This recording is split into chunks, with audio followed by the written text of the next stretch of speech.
Hey everyone, Joe here, and today on What's Kraken, we've got none other than Dr. Heather Leigh Landon to talk to us about paranormals. Hello. Good. How are you doing?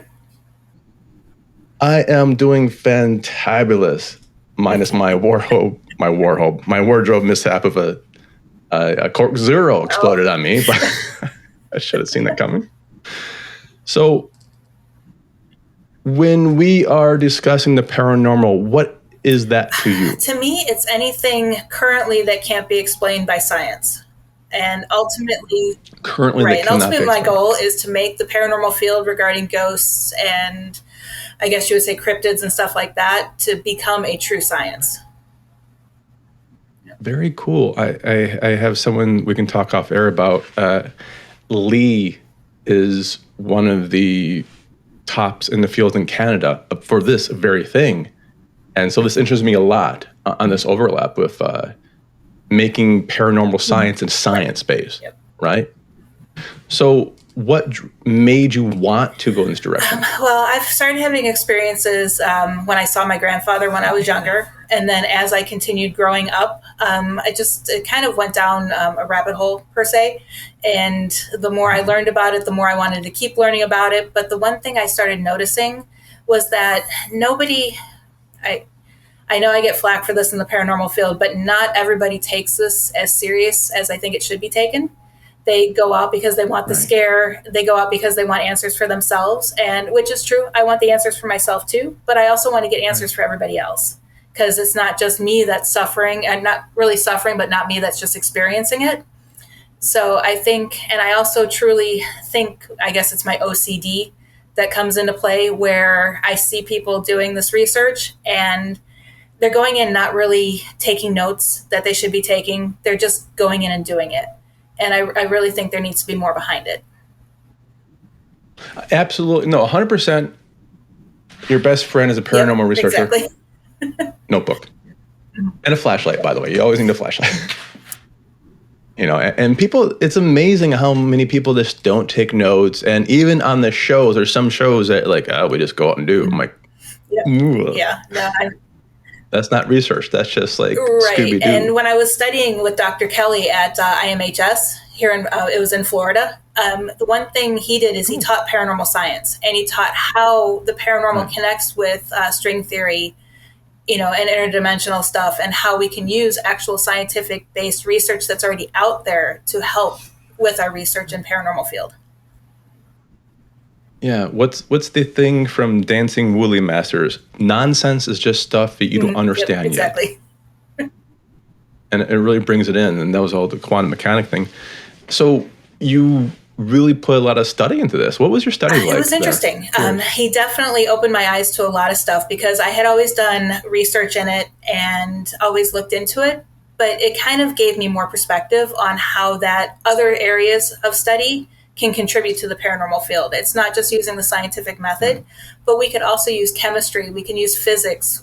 We can use photography, art in our research in it. So it's amazing how many areas of study can be contributed and used in the paranormal field.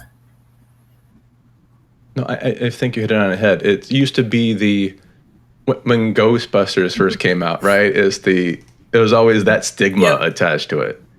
And I think as science expands, we as a society are going well, maybe there's things we don't know.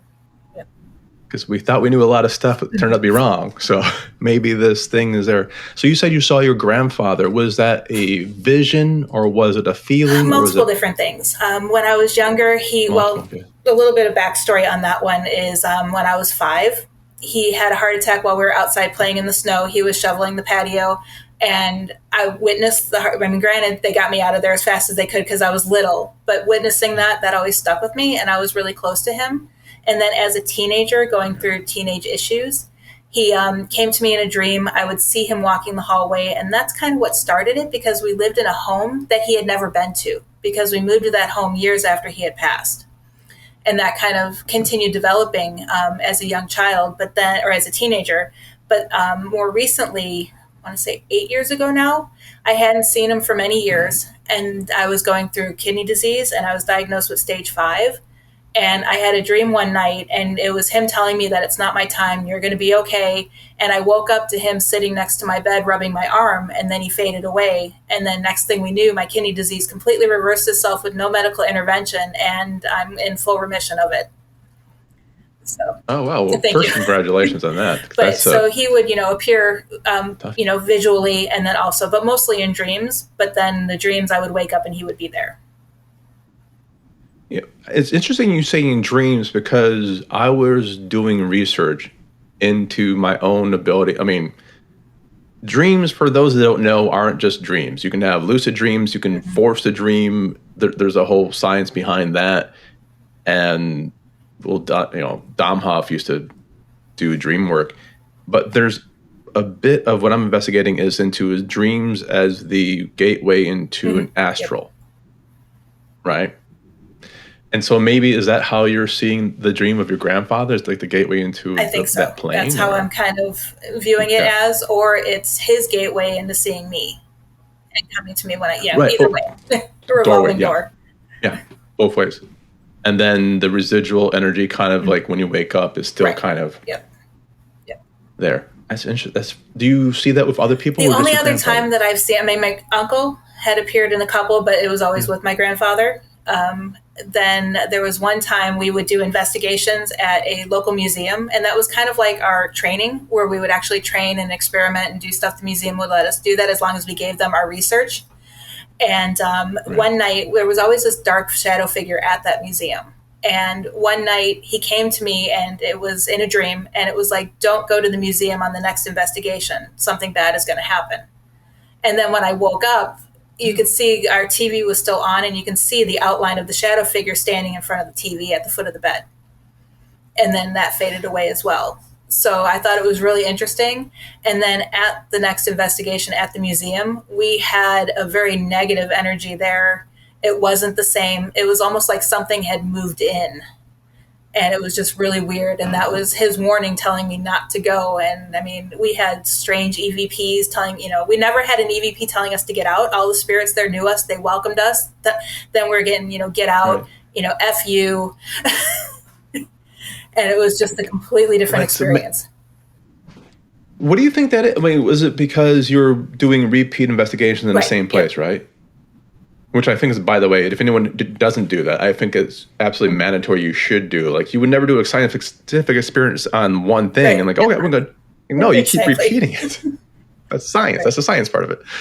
And you think that there was an entity always there, and it was kind of like, oh, people. Kind of like waking up after long, like, oh, right. Well, at that time, the museum was under construction to bring in a new exhibit. So but then COVID hit, and we never went back after COVID. So right, maybe something in the construction kind of jostled it, or even the presence of. That's interesting. Has any other dark issues like that happened to you in your investigation? Not during an investigation, but during COVID, that same dark figure appeared in our kitchen and was just almost like he was checking in on me. Like, hey, you haven't been to the museum in a while. Are you okay? And and then just kind of disappeared again. The only other time is and this is tough to determine if it is considered paranormal or not, because I have always suffered from sleep paralysis.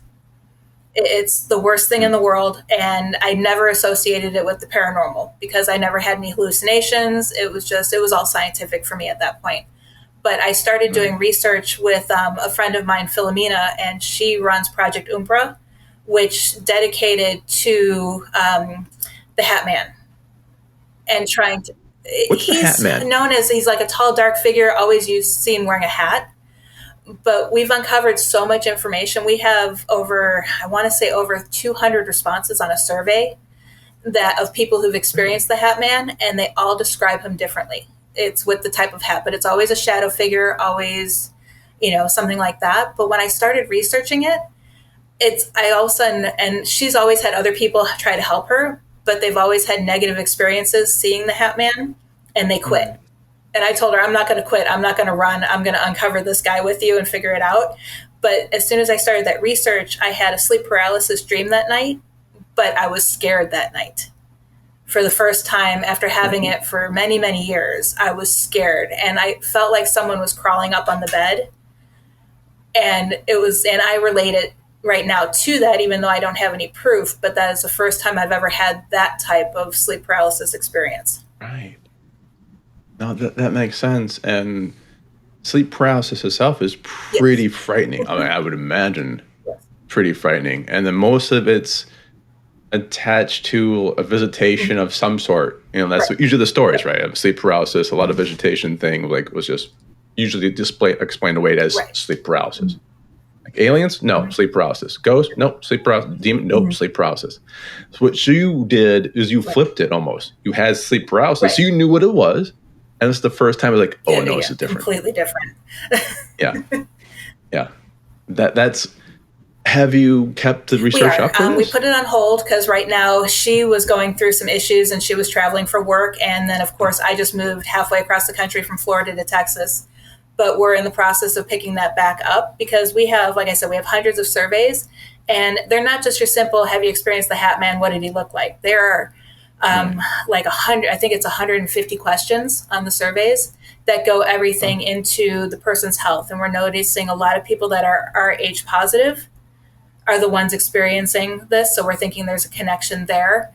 Demographics, geological locations where people are living. And we're also noticing it's regional. People who are, for example, in like the Southwest United States see him wearing a sombrero. People in the New England area see him almost wearing like a pirate hat or a British soldier's hat so it's almost like China, he's wearing the hats that you see the Chinese people wearing in the rice fields. So it's almost, we're kind of thinking either it's people are self-manifesting it from the stories to what they believe he should look like, or he's adapting himself to the culture that he's going to. Yeah, I've seen B. I mean, I've seen B before where the entities would look mimicky, like different to different people based upon their almost expectations. So it's almost like a bit of both, I think. But what do you think? Is it A or B more for you? Well, we're in the process of putting because we've actually had people write stories out for us, and I'm in the process of reading through those, and we're going to be putting them out in a book. Some of them, as I read them, you can tell to me, it comes across, I would say it's about a 60-40 split, 40% self-manifestation, 60% something's really happening. Because just reading the stories and interviewing these people, because we've also done video interviews with them all, you can hear the fear in their voice. Other people feel comforted, thinking that he's just a watcher overlooking. But other people, there's true fear there. And just the way they describe it and how it occurs, it's too coincidental that all these stories are exactly the same with just enough twist to make it personal to that person. That's fascinating. And you're doing as we would call in Oxford, a qualitative, quantitative, like mixed method study, right? Because you're doing the interviews, you're doing some of the fill-in bubbles, and you're doing some long answers. How long does it take you to go through the data? I'm still going through it, and it's been about 2 years because we're graphing it. But then the other thing we're doing too is we're taking the locations where these events happen, and we're comparing it to ley lines. And we've also discovered a commonality with missing 411 cases. Yeah. Really? So you have an overlay of the ley lines plus the missing cases, and it happens. Yep, they all connect. That's kind of scary, but very fascinating as a researcher. Yeah. It really is something cool. And when you're talking about the Hat Man, I was like, is that a regional thing? But we're talking about, it's everywhere. I'm like, okay. Yeah. And now it can't be like a mass psychosis. Like, going back to Ghostbusters. People are trying to say it is because, of course, you see on TikTok, which I try to avoid as much as possible, but you see on TikTok that they have the Hat Man is induced by Benadryl. And those are the self-inflicted, self-induced, self-manifestation cases.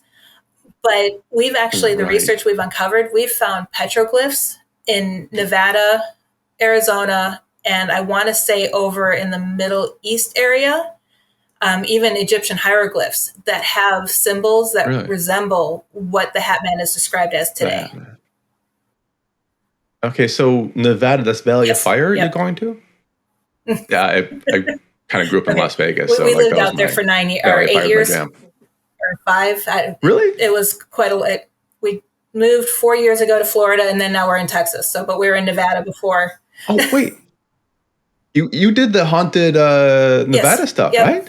Haunted Southern Nevada ghost no, like towns. It's slowly popping my head. Las Vegas. Yeah. I'm surprised we haven't crossed paths before. We probably did. My family is actually, my husband and my son are my paranormal team with me, and we were featured in Real Haunts Ghost Towns and the motion picture Real Haunts series. Oh, very, very cool. Good for you guys. This is all exciting. This is what I'm saying. When you take things seriously and you put the effort and the work and the discipline into it, good things, or as a Hat Man may be, completely evil things, might happen to you. And I'm always asked, people are like, how do you get into the TV shows and how do you do X, Y, and Z? And I'm like, I didn't set out to do that. They're the ones that reached out to us and said, hey, we'd like to, so it's not our agenda. And I tell people, don't make it your agenda. Make the research your agenda. And then, like you said, good things will follow. Yeah. If you're David Lee Roth as a lead singer in Van Halen and you wanted to be a star as a kid, that's a 1 in a bazillion chance. And he did it. Everyone else didn't.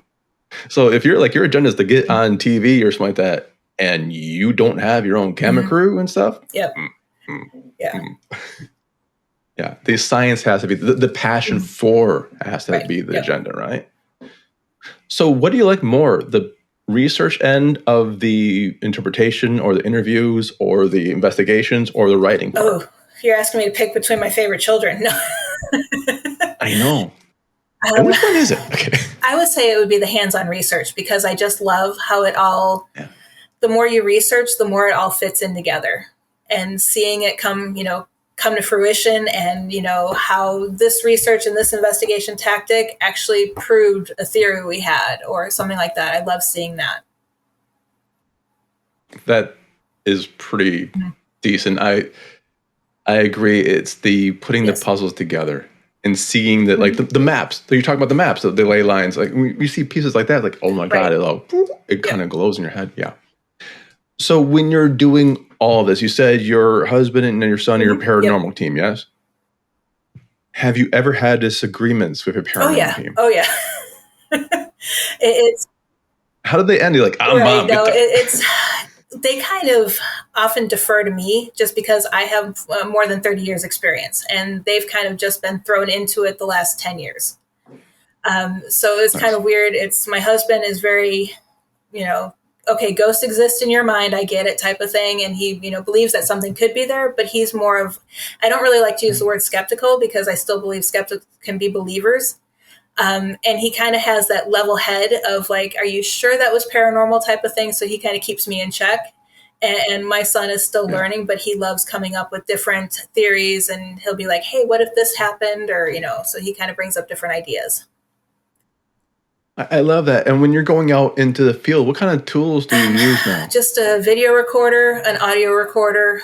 We do have, of course, pendulums and dowsing rods and all of those things.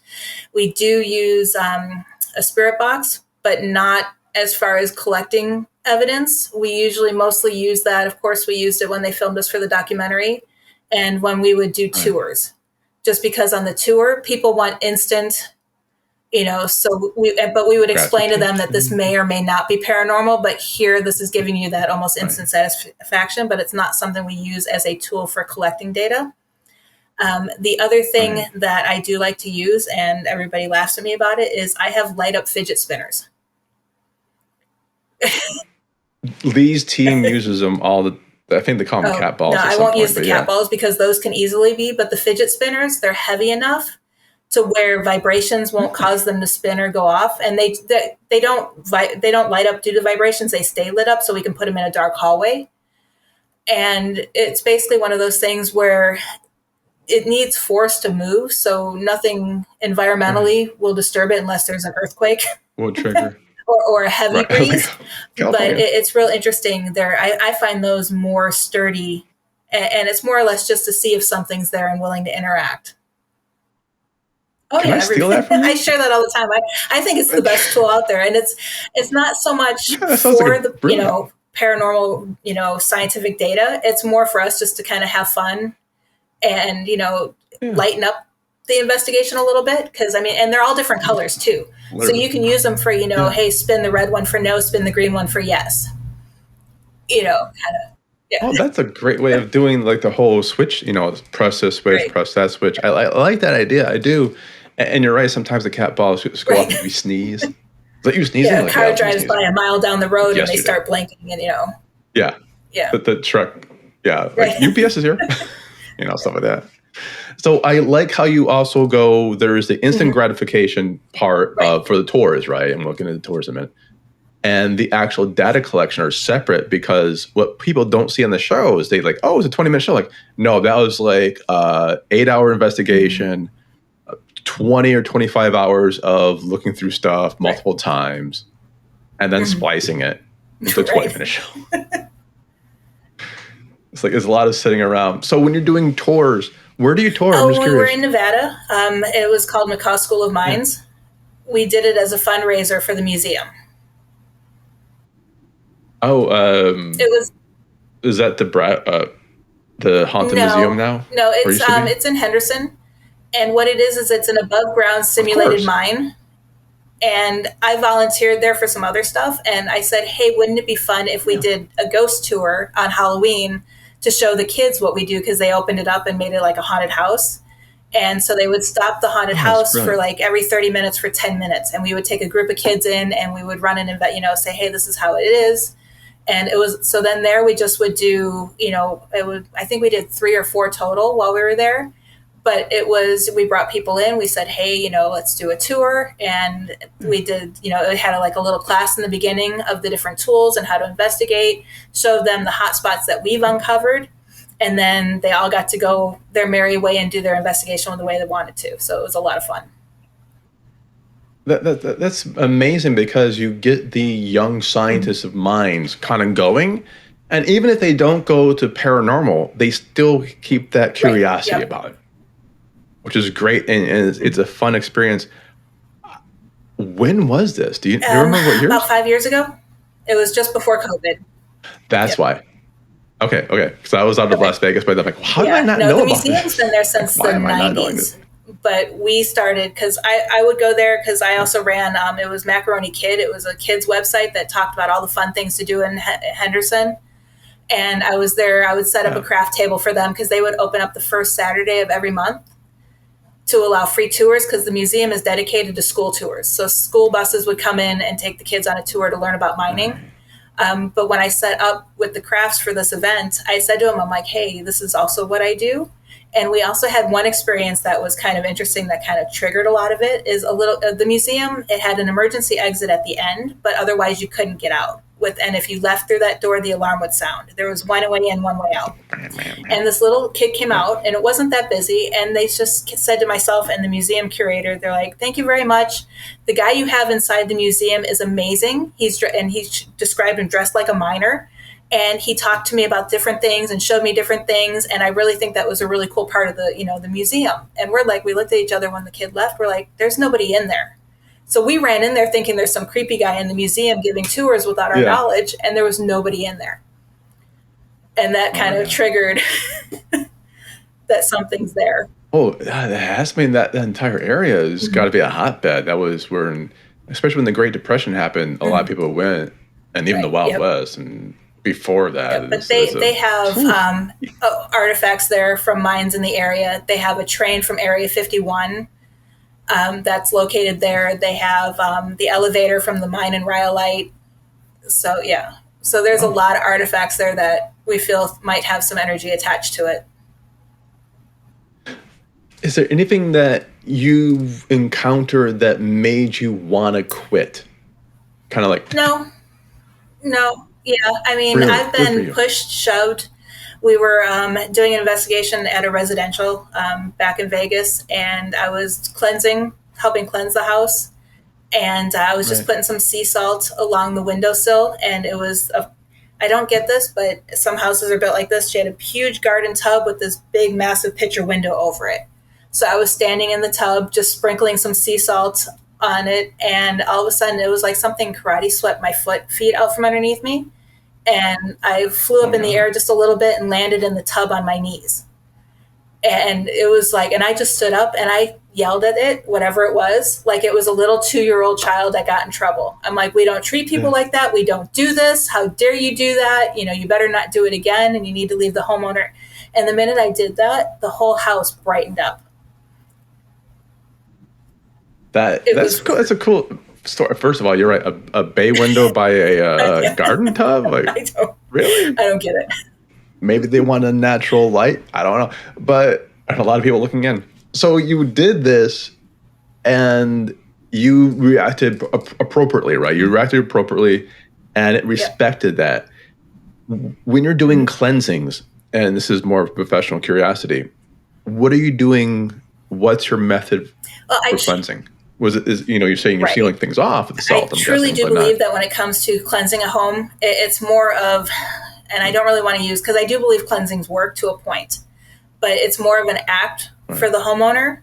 So you kind of have to base it on their beliefs. And what it was is the mother wasn't religious, but the daughter was dabbling in witchcraft, which is my background. So I was doing a pagan cleansing of the home, and it's more to give them power to take back control of their home, because I truly do believe that if the person's home that you're cleansing believes that you're cleansing it, that's also going to help protect them in the home and help further cleanse it. So it's a combination of two. It's not just the cleansing itself. So based on that aspect, we used, of course, sage, cascarilla, sea salt, and we did that. But, flip the script. If it was a Catholic family, we would have brought a priest in or used holy water to help cleanse the home. And we also involve the homeowner in the process and show them what we're doing to give them the power to continue doing it so they feel like they're in control of their home. I think you're 100% correct on this, because if you cleanse with all your belief and you cleanse the house, sure. But if the family don't believe, it ain't going to stick. Yeah. It's going to come back in. Yeah, but unfortunately with that client, she put her house up for sale and moved a couple weeks later.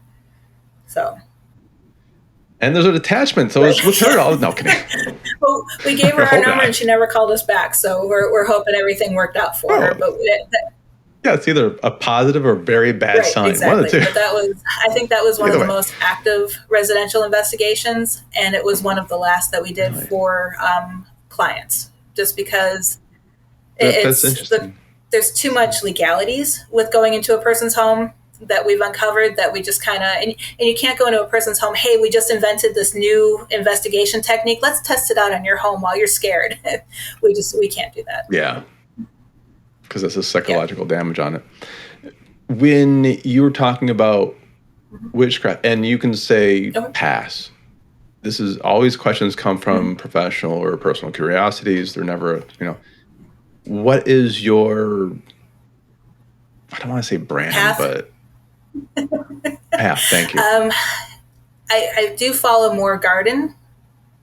A lot of people refer to it as a kitchen witch, where you use herbs and Mother Nature and all of that. But what I like about pagan religions and witchcraft is you can pick and choose with what works for you.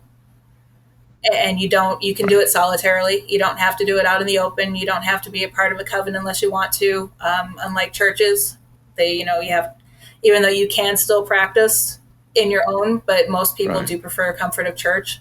I prefer sitting at the beach, sitting in a park, and just becoming one with nature. Yes. No, I think that's one of the overlooked aspects of it. It is the ability to do it as you want to do it how you envisioned it. Because again, it's like the homeowner thing. If you don't have the buy-in, it ain't going to work anyways. And so it should be very personal. I think that's a very personal practice. If you want to say religion or theory, whatever it's going to be for you. So do you vocalize when you're cleansing? Is there anything like chanting? It depends. It depends on the situation and the homeowner. Okay. Of course, I was raised Roman Catholic, so if needed, I do know how to do the different prayers in the Catholic Church. But I do have several pastors and fathers and priests that I work with that can help depending on the person's religion. For me, I do have a cleansing ritual, but I change up the wording each time. So it's one of those that it's not the same each time. I'm sorry, my son's in his room and he's watching something.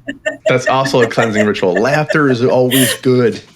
Always exactly. More laughter in the world. So I kind of base it on just whatever's happening at the time. Because, I mean, you'll see standard ones that are, if you search the internet for a cleansing, witchcraft prayer or spell or anything like that. But I always like to make it personalized. Yeah, well, it goes back to kind of, I'm going to completely misquote Bruce Lee. When you first starting martial art, a punch is not a punch, a kick is not a kick. It's always depending way in. And then as you start mastering it, you learn that a punch is just a punch. It's like whatever the words are, it's usually as long as your intention is here or the rhythm or whatever is making sense to you at the time, that's what you use. Versus something written down in stone, stone tablets. Right, because whenever someone asks me, like, what spell would you use for X, Y, and Z? I'll be like, well, here's what I would use, but I can't guarantee it's going to work for you. But, I'll share what I'll use. But I always tell people to try to make it their own. Well, absolutely. And plus, it's a lot of repetitions. When you're first starting out, you might be very bad at something.